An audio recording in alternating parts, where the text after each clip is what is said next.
And we are back. So, last we left off, the Fellowship didn't make it very far into their, after their defeat of the Orc War Boss, as a creature was stumbled upon in the dark places, drawn to the smell of blood and the fresh meat that was provided. A basilisk, a creature of darkness, living in the underway, came upon the three of you. A bloody and vicious fighting and retreating battle took place, involving multiple members being downed at once, and one of you almost falling to the petrifying gaze of said creature, had fate not intervened. A sword was lost, an arm was broken, but Marius managed to grab a hold of his companions, and very much on brand, began running down the center of this large bridge, holding both of his compatriots, while the basilisk was thrashing behind you as the very well-placed and lucky grenade that Seamus McCready threw at the creature exploded inside of its gullet, igniting the inside with flames as smoke billowed out of its open mouth past its serrated teeth, the green skin around the throat peeling away and leaving big hunks of just meat that smells like just rotting awfulness wafting down in all three of your direction. Bragadine is still unconscious, technically. But Seamus, you definitely hear and smell both of these things, while Marius is just running as fast as he possibly can. You begin running, and you see that portions of this bridge are not as well put together as they should be. And as the creature thrashes, parts of it begin to fall away. I'm going to need a perception test, Marius Wolf. Okay.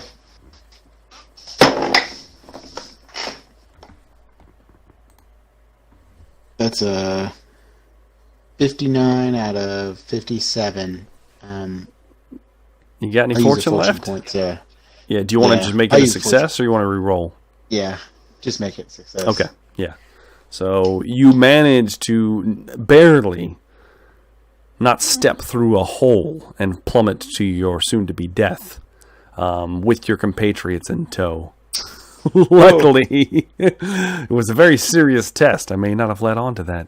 Regardless, you step aside and stumble away, and you begin running and running and running. And the creature is still pursuing you, but it is lagging behind as it's constantly lolling its head, and it's not able to move as quickly due to the grievous wound inflicted by Seamus McCready. It's at this point, after you make it halfway across the bridge, that it begins to shake.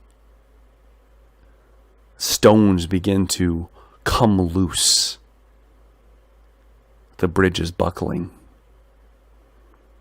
I need a very important athletics test, Marius. The fate of the Fellowship rides in the balance. Alright. That is a 14 out of 36. Okay. Somehow, some way, despite all odds, you manage to just power through as the bridge begins to sunder beneath you. And with all your might, you push and you run.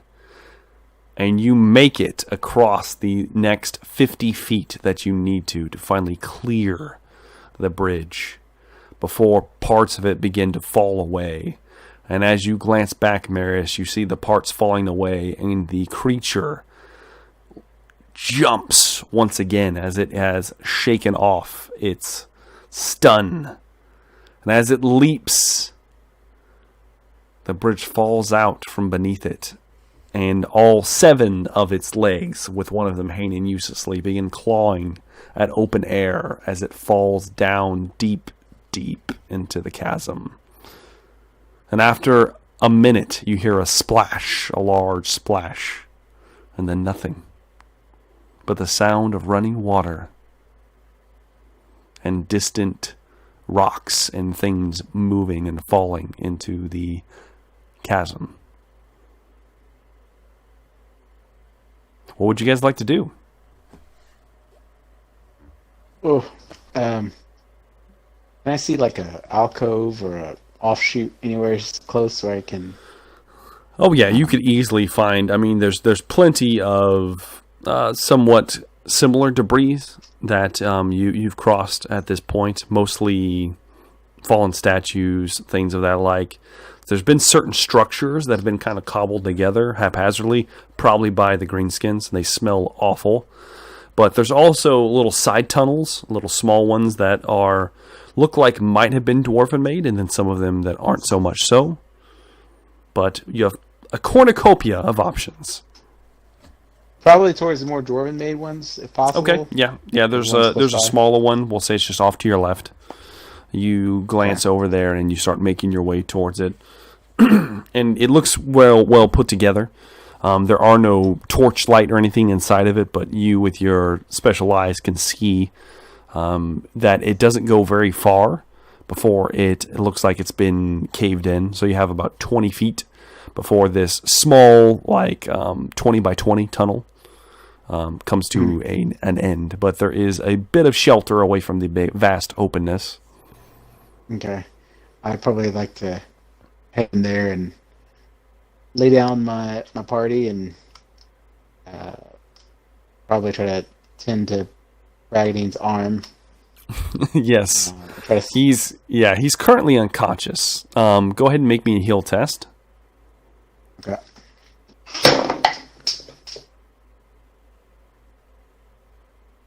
$15.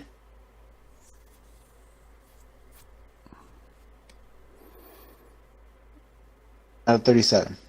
Okay. All right. So you recover your intelligence bonus plus your success levels and wounds. Okay. Just add that up, and then that's how much Bragadine gets back. Okay. He gets 5. Yeah, 5. Yep. So you recover 5 wounds, Bragadine. And I'm trying to set his bone, or at least put a sling on it or something. Yeah, and as you look at the arm, you can tell that it's actually everything's in place. It was a clean break, so you basically just stabilize it. You have basic first aid medicine. You've become accustomed to working on these two and yourself even, and finding like a nearby. Well, you wouldn't really find a stick down here, would you? More like a piece of stone that you can use to support and hold the limb in place while you wrap it, and then make a sling for his right arm so that he doesn't try to move it too much. The arm, as we discussed during the break, Bragadine, will take 32 days to fully heal. And at the end of that 32 days, we'll have to make a endurance test. And if you fail the test, you will have a permanent penalty to using said arm. But that will come much, much later. So, you manage to secure Bragadine's arm, and Bragadine, you come to consciousness. The last of the the war paint of Crom had slid away from your face. There's still red streaks where it was pasted across. Same thing for you as well, Seamus. There's just streaks where it used to be. Like the skin underneath is almost like a different pigment right now.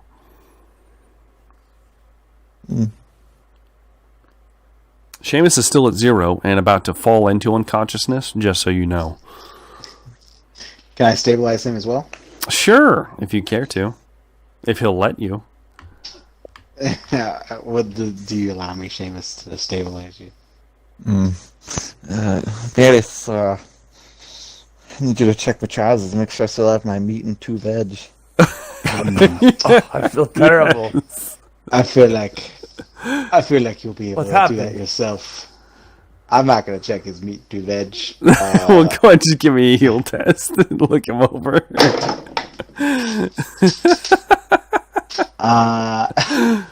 That is a 33 out of 37. Okay. With it being a critical, how about we just double your intelligence bonus? Oh, the intelligence bonus? That would be 6. 6. So 6 wounds. Plus 6. You know what? I'll give you 9. I'll give you 9 wounds. Seamus, recovered. Nice. All right. Blink. Yeah, just like that. He kind of looks you over, and basically what he ends up doing is he ends up taking the breastplate that has been compressed into your chest, and he ends up, just through sheer brute force and Marius Wolf awesomeness, manages to press it back into almost its normal shape. It's not quite there, but it looks like it's been damaged significantly, but it's no longer keeping you from breathing, and you recover your injuries. All right. So what are we doing now, gentlemen? Setting up camp for a rest, probably. For a rest? Are we sure? We Yeah. sure we need to rest? I mean, we're good to go, right? Marius, No, Marius, no. in my bag, the wine. Would you hand me my bottle of wine?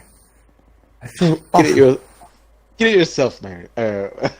Get it yourself back in here. I'm sorry. I can't grab it. Look at something Yes, that's you on my can. arm.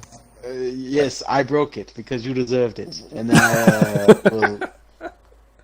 Marius, why would you say such a terrible thing? Because you're trying to kill me. He's trying to stab me in the back. What are you talking again, about? Might I add, Bragadine? That's the second time you tried to stab me in the back. I don't remember either time. If you read my book, you would say that incident's not in there. I do. I remember both very well. Marius remembers, he says. Marius remembers. Marius does remember. And you're more than perfectly capable to use your other arm to grab your wine, and I will start to try to set up the camp and Okay. take a watch. Yeah, go ahead and give me a outdoor survival.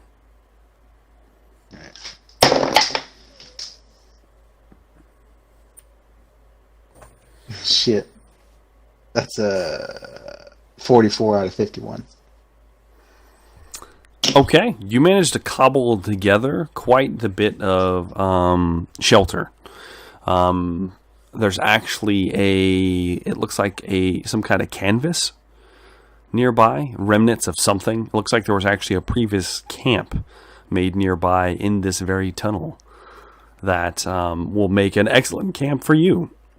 Who knows what happened to the denizens that used it last? But you managed to find the equivalent of some comfortable shelter for the 3 of you that you think might be very much out of sight.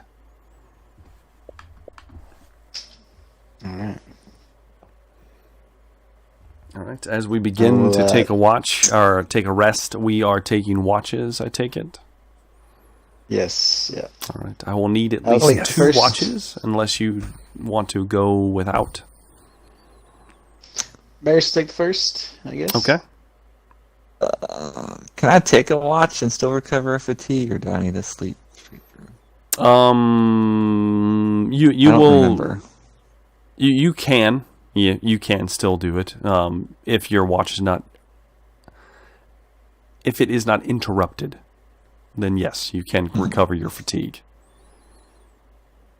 Mm-hmm.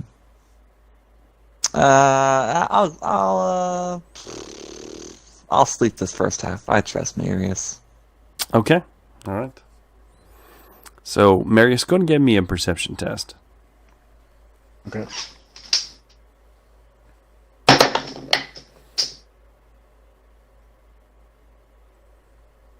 $27 out of 57. Okay, I need you to use a different die from here on. It rolls too low. Sorry, bro. So, yes, you during your watch, you do, Marius. You're not very far from the broken bridge and the hell that just took place inside of these tunnels, you do notice a small effigy in the corner. Looks like a similar totem of the big choppas nearby. It's smaller than the ones that you've seen before. Who knows how long it's actually been there? But other than that, you do hear some odd scratching noises out in the distance, but sound carries in the underway, and so it's hard to tell how far away or how close things are. But other than that, your watch goes uneventful. All right. Seamus is sleeping. Bragadine, go ahead and give me a consume alcohol test. Oh. Let me see.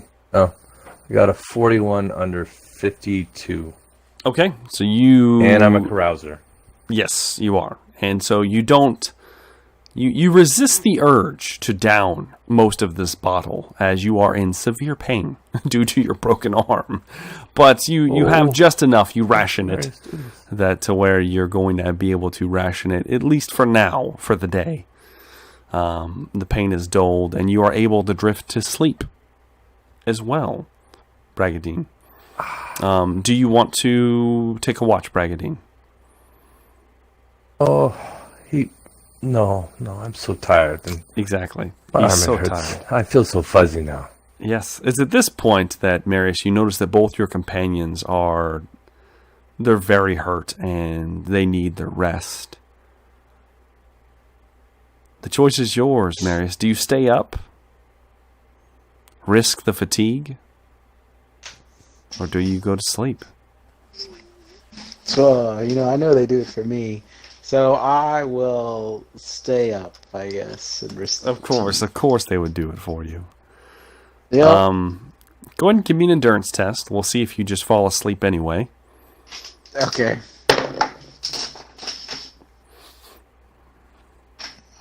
61 out of 65. Oh, you lucky bastard. You managed to stay awake. So you almost falter more than once throughout the rest of your watch. Go ahead and give me another perception test. All right.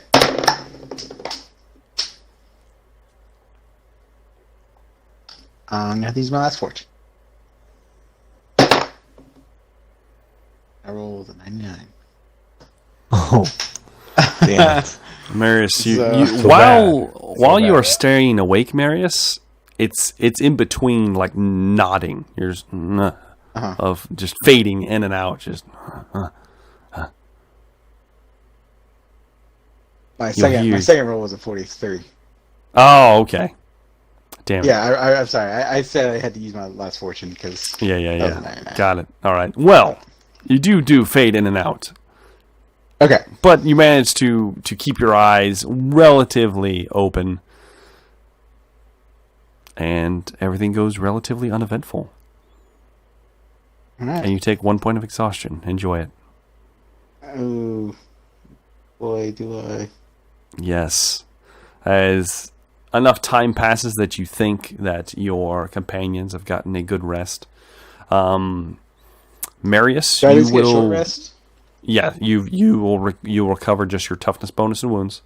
The rest of you can make me endurance tests.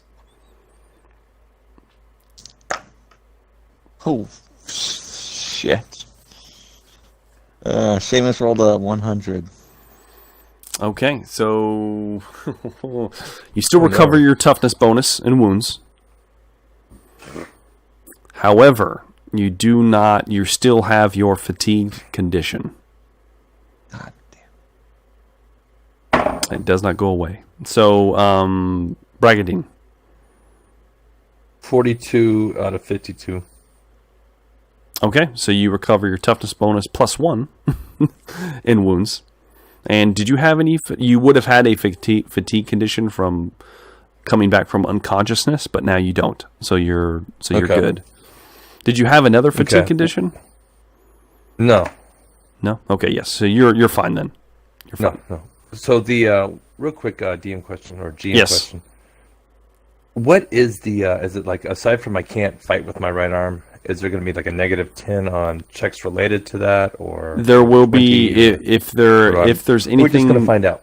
Yeah. So basically, anything dexterity based, you're going to be using your offhand. So there'll be a -20 for your checks made with your offhand. It'll be rough. Excellent. It would be rough until your right arm is healed. This is going to be a rough go of it. Not going to lie. So yes, but It'll be yeah, fun. it's going to be fun. It's going to be fine. Don't worry about it. It's great. It's great. So regardless, that settles that. And what are we doing now, gentlemen? As we all rouse to wakefulness. So, Oh, my arm hurts, Marius.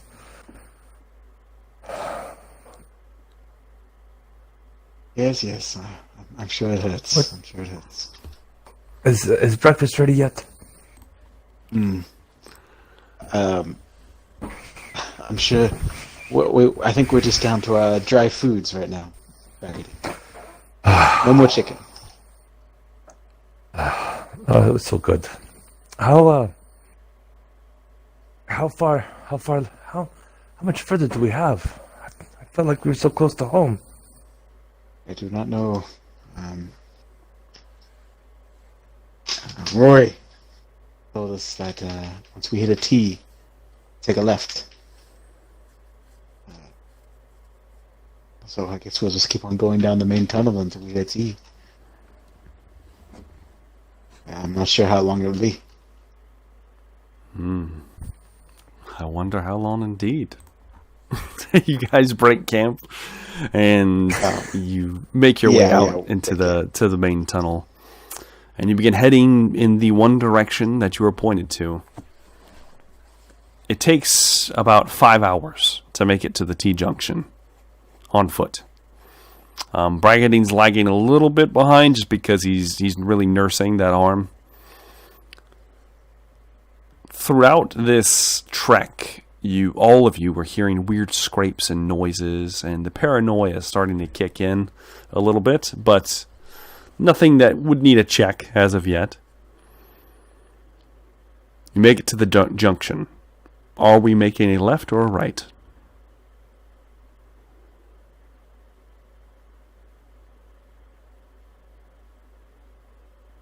Sorry, bro, you kind of broke up a little bit there. What was the question? Sorry. You make it to the T-junction. Are you making a left or a right? I will make a left to go to our destination. Okay. All right. So we are not going to Carrick Norn. We're going to the wedding. So we make our left. Bretonia! We make our left in the direction of Bretonia. And for the sake of brevity, you travel a further 3 days down this tunnel, making camp, breaking camp, cycle in and out, in and out. Running the entire time. Yes, of course. Each of you spot figures in the darkness every once in a while. Occasionally you hear drums of greenskins and whatnots. And every once in a while you'll come across a horrified statue that you know to be a basilisk's victim. But nothing too serious happens, except I need all of you guys to give me perception tests to see if you see something in particular. Can I hear something in particular? It's going to be, this is sight-based. Ooh. Okay. Well, Seamus rolled a 22 out of 51 because I assume I recovered my fatigue from. Yes, you will. Yeah, you'll days. eventually recover your fatigue. Yeah, over that time. All of you can get your health maxed out. Okay. 22. Fatigue's gone too. Yeah, all fatigue will be gone, and after this many days, your fatigue will be gone, and you will have full health. So, full wounds. Okay. Braggadine, what'd you roll with sight? Oh, I rolled a 55 out of 56. Okay, good, very good. And Marius, What a quinkadink. I rolled a 55 out of 57. That's Don't- crazy. Triple you crits. guys- no, Triple crits. no. Come on. It's not possible. Seamus. Well, I announced mine first. They just Yes. copied me. Yeah, they did. Indeed, get a I've got a 55? feeling everyone lied. No, I got a 22, bro. I'm way lower than you. Oh, Yes. shit. Yeah. All of you- That's just true. Triple You're the crits. lowest of us all. Everyone's lying right now. Shit. It's impossible. It's impossible. Do we see, like, beyond Do we this see- mortal plane? You know, like, No, I can you do already not see my beyond mother's the mortal face. plane. There's Do we my see father. God? I will say, with critical God, is that you? successes, you do at one point recover a fine looking steel sword, short sword, Ooh. that may or may not be of use to Mr. Bonneau since he lost his. Though he'll be Very wielding true. it in his offhand instead of a shield if he chooses so. So there is that.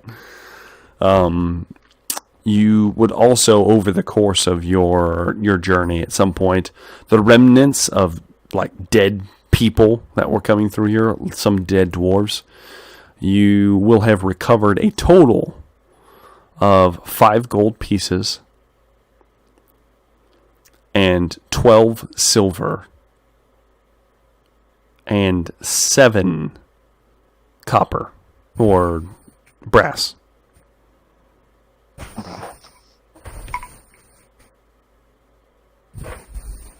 Disperse it as you please.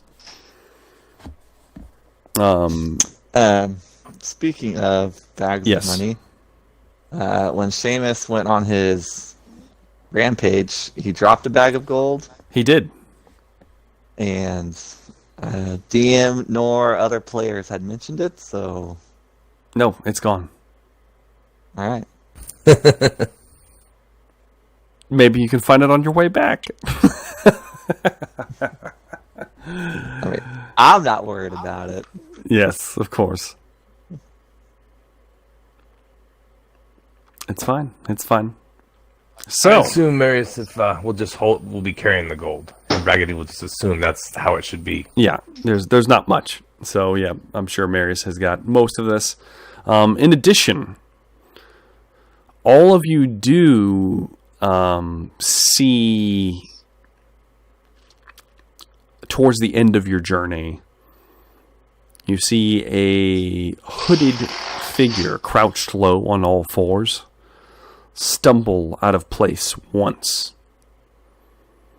Clothed in completely black clothing and has 2 red beady eyes that you recognize as a foul skaven. You definitely have pursuers of some kind. Other than that, they don't let themselves be known as they did before when you were in your much larger group.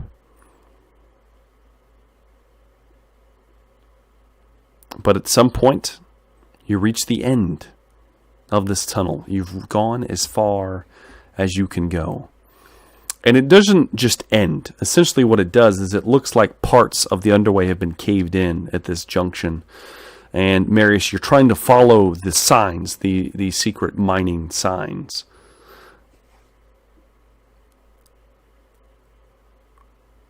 What did we have you roll last time for that? I don't remember. Damn it. Because I need you to roll Secret again. Science Minor. Yeah, that's it. Yeah, it's just roll it again. Yeah. Okay.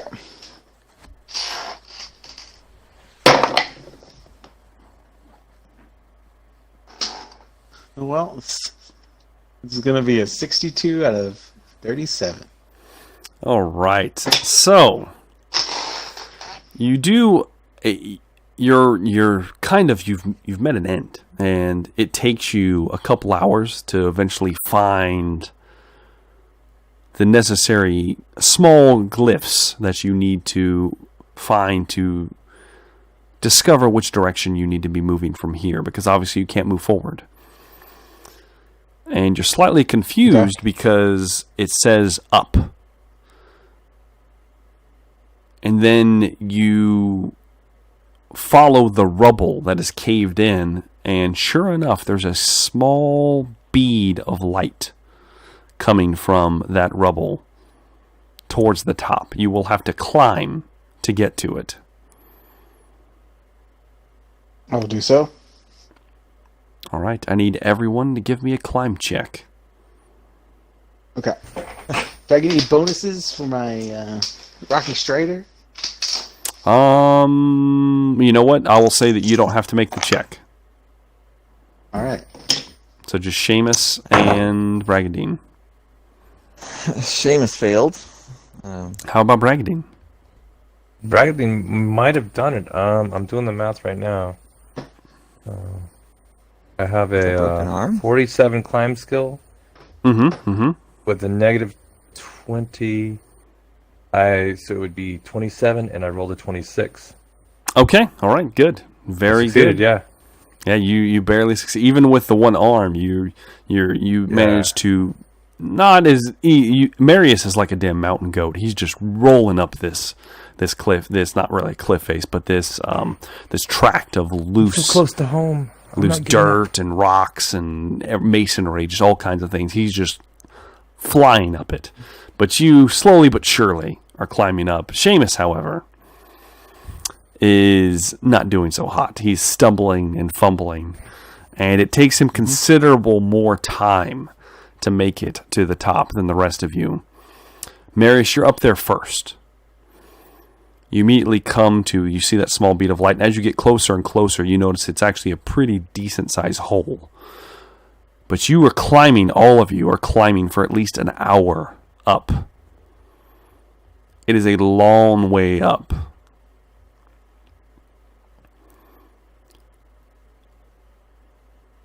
You push your way through the hole, Marius, and as you do, for the first time in weeks, at least a week, maybe longer, you smell fresh air. And you feel the kiss of the sun on your face. And it's beautiful. Sigma, be thanks. Gotta give thanks, so. I'm pulling myself out. Yeah, pull yourself out of this small hole. Oh, you glance around. Open sky above you.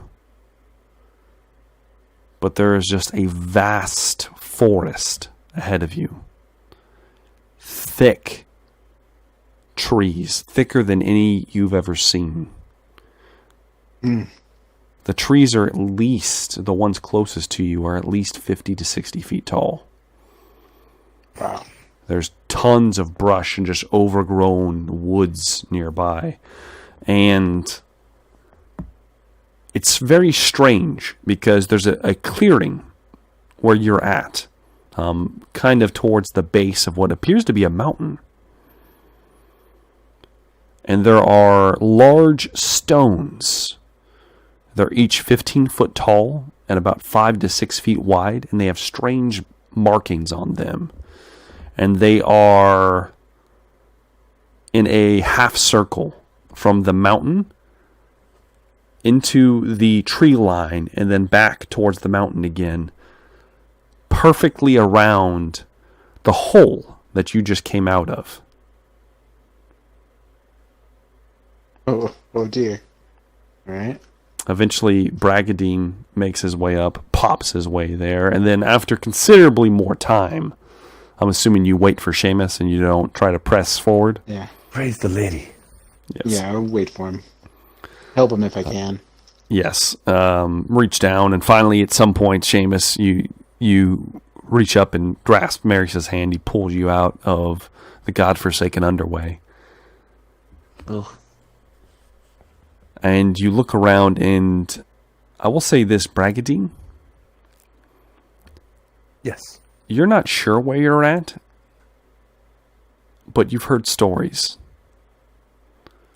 I need you to make me a lore check. Okay. Lore Bretonia. Is that intelligence? I do believe... Yes, I'm pretty sure lore's intelligence. All right. Yes. All right. Roll the 80. Okay. So you've heard stories of some kind of crazy forest that's nearby your family's home. You've never been inside of it. The peasants rant and rave about it. About crazy pointy ears and abominations and trees that move. But mostly superstition. Rabble. Just peasant talk. Exactly. Just peasant talk. Nothing important to bring up with your compatriots. No. I mean, I'm not even sure. Are we truly in Bretonia yet? It was not like this where I was from. And as you say that, at this point, all of you are up and out. The sun is high in the sky. It's probably afternoon. And that nice, sweet smell of crisp, clean air is, the longer you stay out here, not as sweet and more tart. As you glance around the clearing near the stones that I'd mentioned, there are 8 stones in total. And the glyphs are not necessarily glyphs, but the writing across these stones is glowing with a almost turquoise kind of hue to it. They have almost like a phosphorescent glow about them.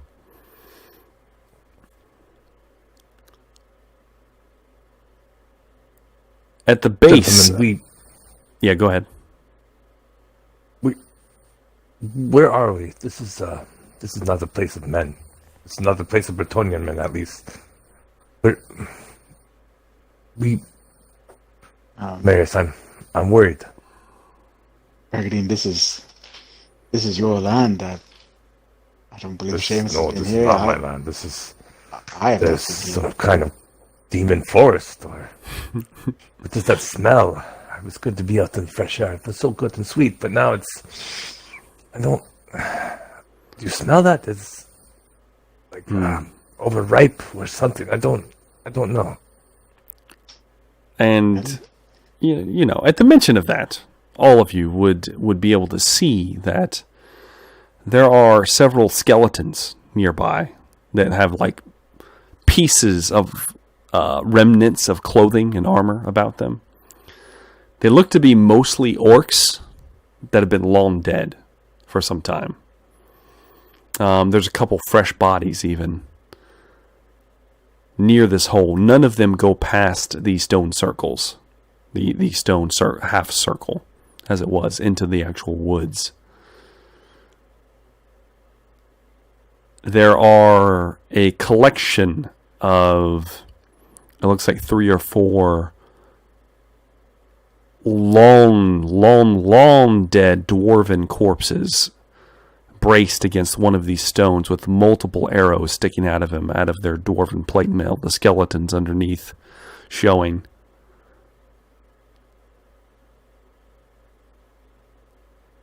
And then it's just endless forest as far as the eye can see, left and right. So sorry, one question real quick. We're facing a forest in front of us. You are. And it is encroaching around this circle. The circle is kind of like an empty space. Okay, so we're like surrounded by the forest, right? Yeah. Yes. So you're up against basically this is the base of a mountain. Mm-hmm. The hole's behind you. You've got sheer mountain on both sides of you that kind of gradually go up at an angle that would be very difficult to climb. Possible, but difficult. And you just see trees as far as you can see left and right. It just goes on. You have no idea how long. Well, this place looks ominous. I agree. Let's go home. I begin walking. Like, where are you going? I do not want to be by that cave. I do not want to be underground again. I want to go home. We're close to my home. I believe it. I don't know where we are, but I'm looking at the sun, and perhaps if we travel north for a while, we will get out of this area. I just want to go. Let us go. Which way should we go? Should we climb the mountain or go through this? No. I don't want to climb it. I cannot do it. We will have to go through the forest. You see the forest, though. I mean, you see the bones here. I do. I see the bones are here. I do not know the bones in the forest. Those are dwarven bones. Where should we go, Marius? Dwarven bones. I want to go home. Dwarves are hard to kill. I'm a little worried about going into this forest. Seamus, what do you want to do? I don't know where the fuck we are. So I vote climb. I vote forest, and we need to get started before it gets dark. Go ahead and, Marius, give me an intuition test. Okay. Marius, why don't... Hear me out. That is a 35 out of...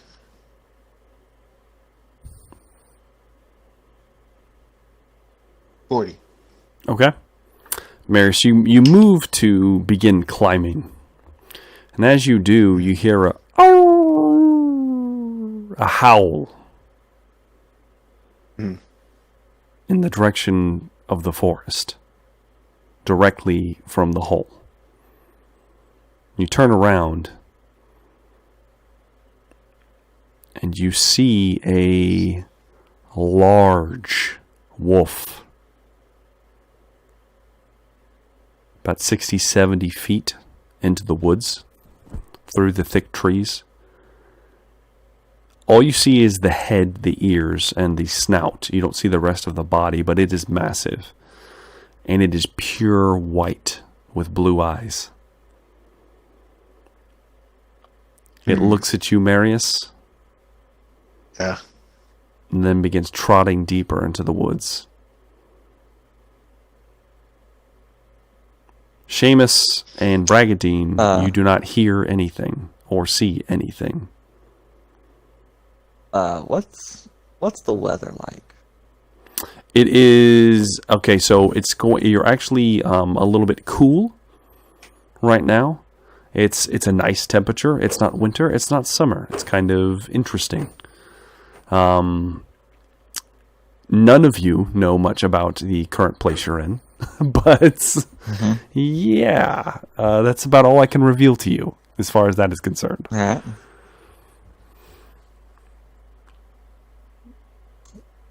Marius.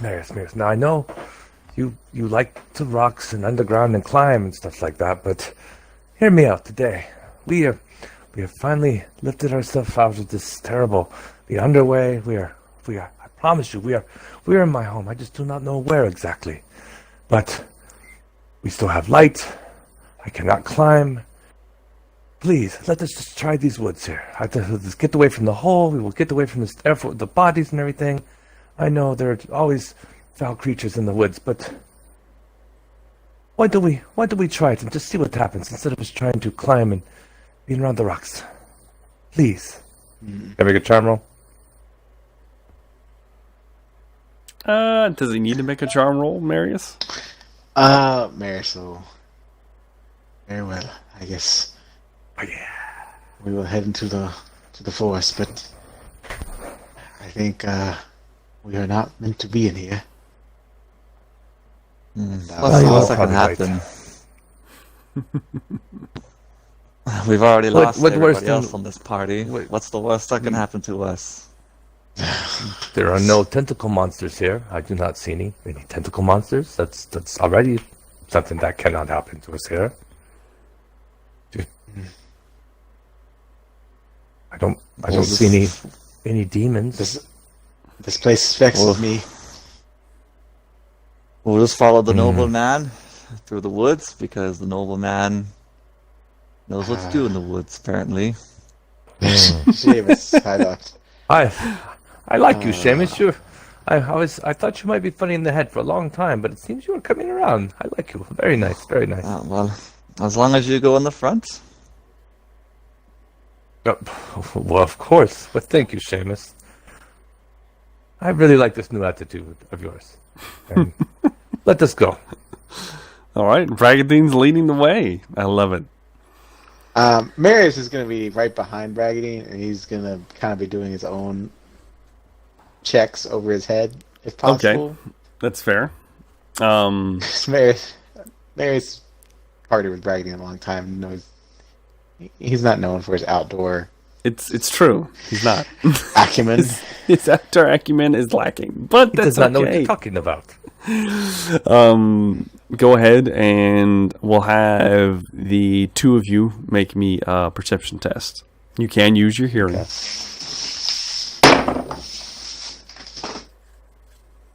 48 out of 57. Okay. 7 out of 56 or 86. Okay. 7. All right. So you begin trotting out away into the forest. There's directly ahead.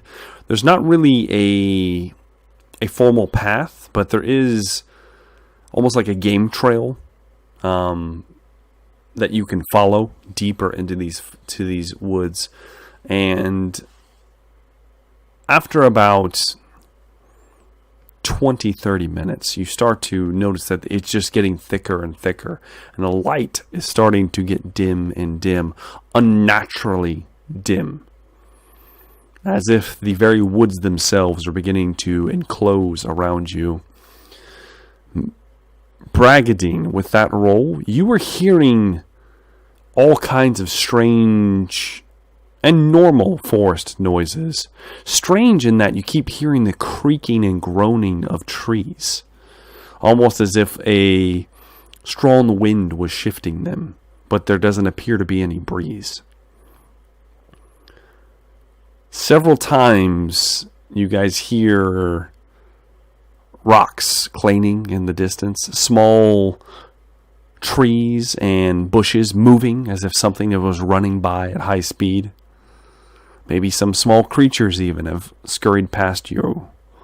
Some field mice, squirrels, things of the like, large deer, looking at the three of you from a distance, not scared of three grown men trudging through the woods, almost as if they don't need to be.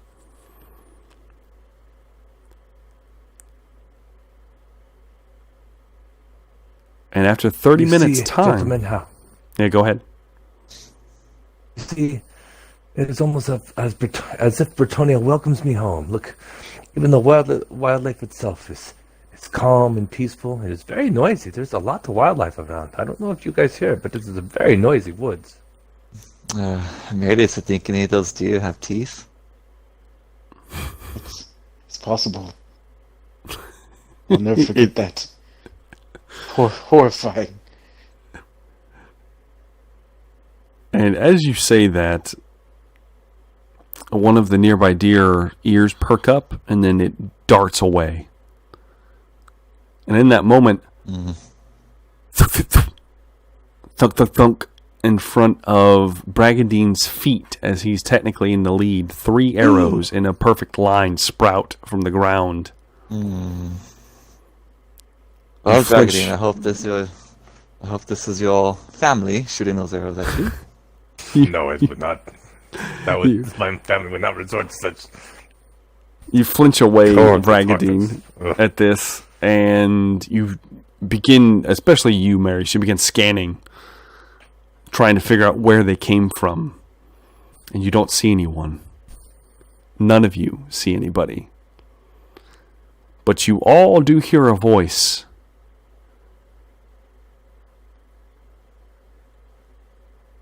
What is your purpose?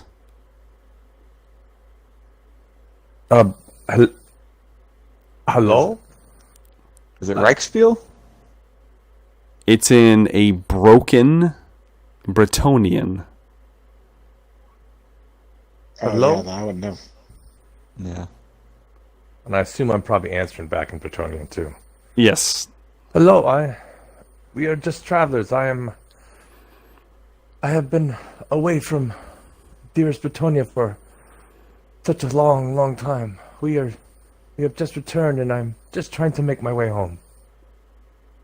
Why do you shoot at us, please? You dare walk into our lands. These grounds are sacred from your filthy kind. And the old voice is just Please. echoing around you. Please, stranger, I do not know what you mean, but we have just trekked a horrible, horrible distance under the mountains and fought beasts of rat beasts and goblins and the foul green skin, and please. Go ahead and give me a few wary travelers. Yeah, go ahead and give me a charm roll. Okay. Ooh, let me see here. We got a 38 out of 80. 38 out of 80, so 4-level success. Okay. Very, very good. And very clutch, I might add. You answer back in Bretonian, and a figure drops out of a nearby tree, completely silently, lands onto the ground, barely even makes a noise. It's 6.5 feet tall, very slender, pale complexion. It's wearing a interesting set of clothing / armor. It has a green cloak about its shoulders, and it looks like it's the cloak is actually made of leaves. The armor is made of tanned hides and looks like some leather work, but no metal. And there's a large bow strung with an arrow pulled taut, regardless of just the movement that the tall man apparently made. There's a deep hood on the cloak, obscuring his features, but you do see an angular chin that Seamus and Marius would recognize as elven.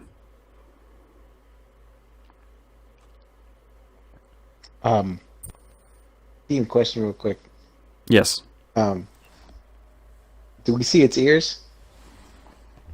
You currently do not. You said we know it's elven, though, right? You can tell by the shape of the face. They have elves in Warhammer have like a different bone structure than Facial structure. than people. Yeah, so more elongated features. So you can, they look human, but you can tell, just like you can tell a dwarf from a regular person. Yeah. Another question: do Seamus and I? Do we know of any other elves besides the elves we met in the phone? Nope. You've heard stories of That's what I'm elves. trying to say. Have we heard any kind of other stories about? You each would have heard stories just from your time in Sealburg of elves in the woods, essentially, that are very territorial, but if you don't bother them, they don't bother you. And the same thing would be said for Bragadine. Now that something has made an appearance, you definitely would have heard the peasants talking about their hunters being killed off. They were illegally poaching anyway. But people being taken and killed in the nearby woods. Okay. So we know there's a distinction between the two? It would be hard for you to differentiate that, but you could probably come to that conclusion, maybe. Okay. That's why I'm asking, is because if Seamus and I, we had a rough time, Oh, you and did. I don't know if you're telling me that we wouldn't be able to differentiate, then that will decide my course of action. If you're telling Yes, me that we would be I able will to say make a this. judgment, I will say this. They probably look different. Yeah. Now I will say, I'm sure like, your armor does. Yeah. yeah, the clothing is definitely different, but the actual elf, they all look the same. Yeah. So yeah, there's no like different, features that separate high elves, dark elves, and wood elves. They all have the same. They're all the same, so they can pass for each other. But the clothing is definitely different for sure. Okay. Would that be enough And for us to be like, this is a different type? You wouldn't know. Honestly, you wouldn't know. You wouldn't be able to tell. It doesn't, just from probably your intuition, you could probably tell that it doesn't appear to be as bloodthirsty and crazed as the ones that you came across. But it has a bow pointed at you. And it is probably at least 80 to 90 feet from you. No.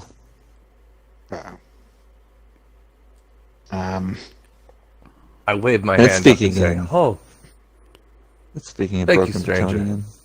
Yeah, it's speaking in Bretonian. Mm-hmm. friends, gentlemen, he's aware of us, but let me see if I can. At least he showed his face. Maybe I can win him over. Perhaps he can even speak in I don't know if he speaks in your Reichsspiel, but let me see." And I will start to walk towards him. Okay. You walk and the bow gets even tauter. That's close enough. Oh, of course, thank you. My friends, they do not understand what we are saying. Perhaps you know the other human tongue, the Reichsspiel? Take this path. And he just points towards a game trail. With Of his, course, thank you. kind of like a nod of his head. Be gone from these woods. Touch nothing. Take nothing. Lest you be carved But of to course. pieces. Ooh. Gentlemen, here, over here. Touch nothing, take nothing. On threat of our lives. But here, let us follow this path here. I will lead the way. Are you guys following? What are you doing? I don't know about Seamus, but Marius is having a conflict right now.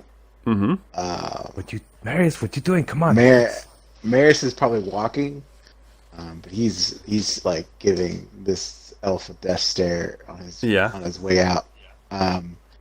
Just like focusing in on him. Okay. Are you reaching for the Just pick? all my Marius mean- has his hand. Marius has his hand. Marius has his hands in his pocket right now. Okay. With his knuckle dusters. Okay. Yeah.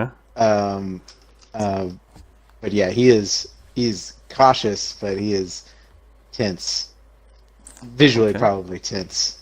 What about just because what about Seamus? Marius has no other experience with elves exactly. besides Nippon. Yeah. Yeah. Plus Marius is unofficial Dowie.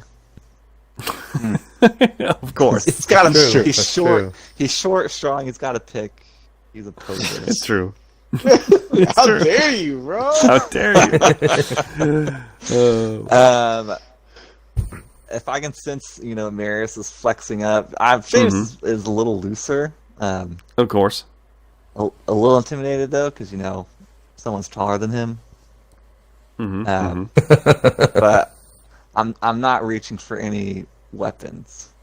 Okay. All right. Marius, Seamus, you begin following Bragadine, and after just a moment, the three of you eventually lose track of the elf. They just disappear. Gone. Poof. Magic. Do you relax at that point, Marius? Marius is probably not as tense, but he's still like on guard, like looking around. Okay. As your Probably paranoid. Yeah, as your hand leaves your pick, Marius. Well, didn't have it on pick. I had it on my knuckle. Oh yeah, dusters. your knuckle dusters. Okay, so maybe your hands leave your pocket at some point. Yeah. And as they do, It's the damnedest thing, Marius. The tree standing next to you shifts slightly away from you. Kind of strange, like it was leering over the top of you. 20-foot tall tree. You just kind of look up at it. Strange. Then you continue to walk. The three of you walk for, this is a creepy, dark, scary forest. And there's strange noises. You know there's threatening things here. You walk for another hour. And then suddenly, there's light up ahead, Bragadine. Your pace quickens. And after a moment, you reach the edge of the forest. Step through. In what was only a couple hours, you look out, Bragadine. You're in Paravon. Not only are you there, you're in the lands of your family. We are blessed, little lady. Oh, I dropped to my knees and I prayed to the lady. Tears running down my face. Bragadine cries with his broken arm. He's just, oh, thank God. He's made it through this hellish event. He's going to make it on time. Seamus. Marius walks past him. Shakes his head. Shake his head. Seamus, as you step out of the circle of the woods, you would feel a strange sensation, Seamus. Feel similar. They're the most attuned to this for some reason. It feels similar to when you walk through Mother Inga's hovel. And you glance back, just instinctually, since you're the last one to pass through, Seamus. And the woods you just stepped through are at least 200-300 feet behind you. Marius, Bragadine, you guys are all standing there, though you are in the middle of a field, nowhere close to the tree line. That was I must have been so happy to be home. I just kept walking. I thought we just stepped out of the forest. That's so strange. It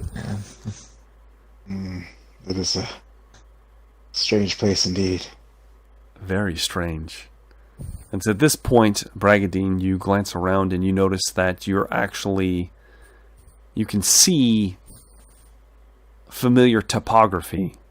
And you know just around the bend you might find something interesting. I'm assuming you're leading the way at this point. You're very familiar with the land. Oh, yes. And the the three of you begin following Bragadine. And you're in kind of a mountainous region. You are still on the other side of the Grey Mountains. The Binot lands butt up right to the mountains. And in fact, their most prestigious holdings are located therein, though they make the bulk of their money from places that you are about to come upon. As you round a curve around one of the offshoots, the hills in the nearby area, and there are sparse trees around here. You round the curve and you see a small village, it looks like. Filthy, destitute hovels. And they look like rotten wood and mud even has been caked up and layered to make these hovel abodes. There is a large field of, looks like maybe wheat or barley nearby, and there are men and women working in it. And you have come across what Mr. Bonneau knows as the peasant village of Pig Gutter. And that is where we're going to end tonight's episode of Rise of the Forsaken. Pig Gutter. What's it called? Pig Gutter? Yes. Pig's Gutter. Excuse me. Not Pig Gutter. Pig's Gutter. Pig's Gutter. Pig's Gutter. That's what, that's what That's what Mr. Bonneau calls it, at least. Maybe the villagers call it something else. Who knows? That's the name. Doesn't care. That's the official name. Don't care what Pig's they call gutter. it. We're about to get some treatment here. Oh, yeah, some treatment indeed. About to drop some Finally. serious Bretonnian nobility. Yep, you finally Oh, boy. made your way to Bretonia. You've come Oh. to the lands of Bonneau.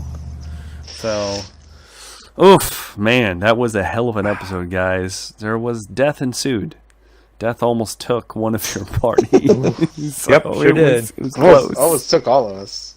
It almost took all of you multiple. Yeah, I will say, like, I just was not rolling well for the damn basilisk. It could have killed you several times over. Oh, I know. Luckily for you guys, it doesn't have like really good stats. Just because if it did have good stats, it would be a murder machine. So Yeah. so yeah. But yeah, awesome. So favorite moments from the cast and crew. We'll start with Jumbo Smooth.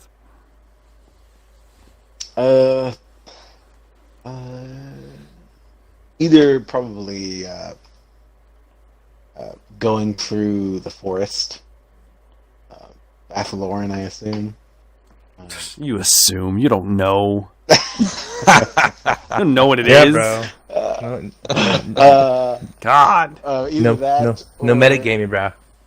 That's true. That's true. The mysterious forest where elf-like figures live and Exactly. trees apparently possibly move. Surrounded by giant stones of blue sigils. Exactly. I also enjoyed Seamus's nuts getting destroyed by that basilisk.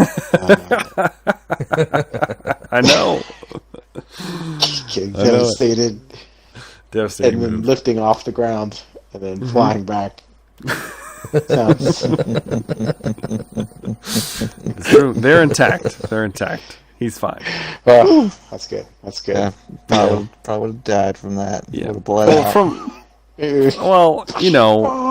from a man who's, experienced the rough and tumble nature of Helga and Olga.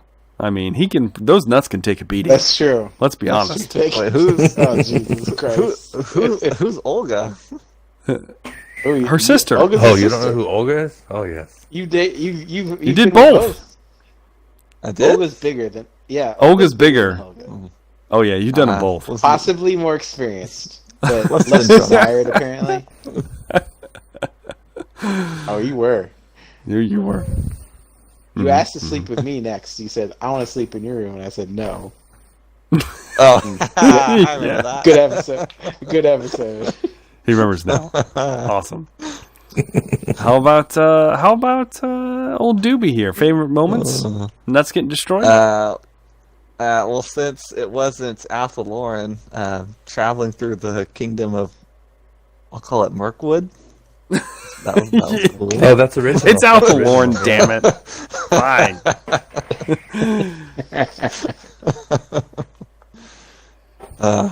And then I also enjoyed, Bragadine just completely ruining Oh, man. It that was bad. section of combat. It was bad. I was thinking we were gonna run, and then I was like, "Well, not anymore." I rolled a die. It was odd. I was going to run. It was even. I was going to charge. Yeah, he was inspired by Seamus, and you threw an axe. You were still fighting, so it's like, all right. I threw it That's out. just even better because you Dude, attacked damn Mary. it. Brian didn't know that. He just saw you fighting. It's like, oh, we're going to fight it. Okay.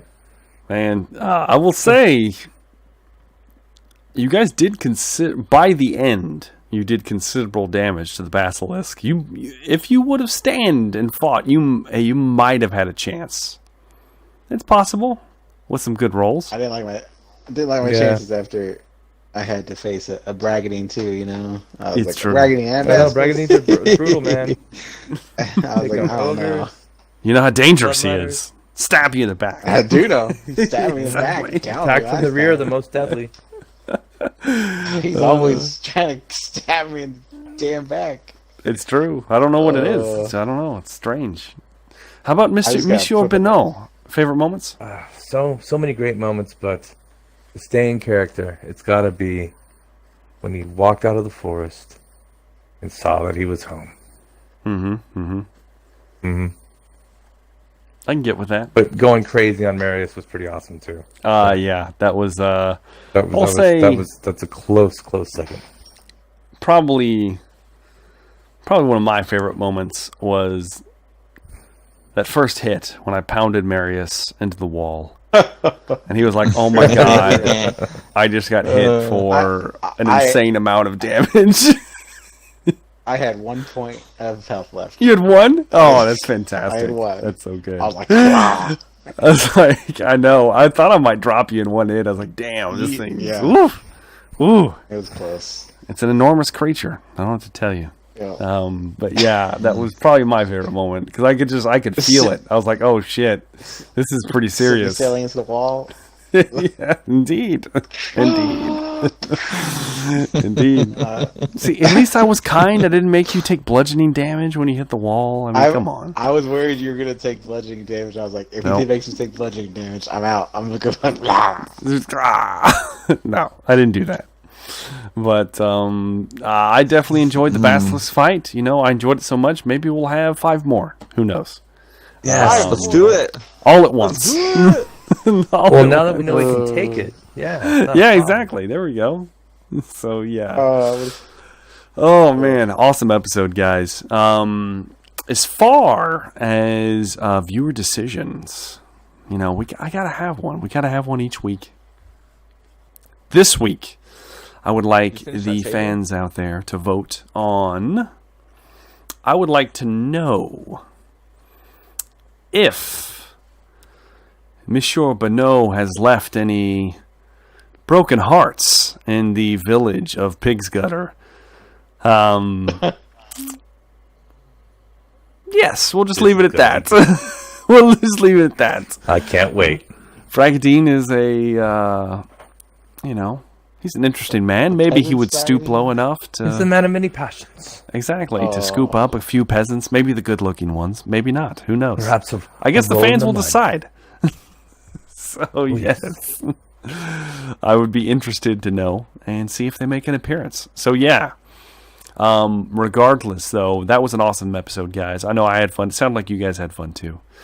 But we are going to be ending it here. Do make sure to like and subscribe to the channel if you haven't already. It does help. It helps me out significantly. Helps this keep going. And, of course, do make sure to vote in the comment section for the viewer decision. We enjoy... all of the comments from you guys. We all make a effort to read and respond to most comments. So go ahead and leave your selection for the viewer decision down below. And that is going to be that. So as usual, guys, I've been Jump with Vic. Thank you very much for watching. This has been Rise of the Forsaken. And we are looking forward to seeing you guys next week.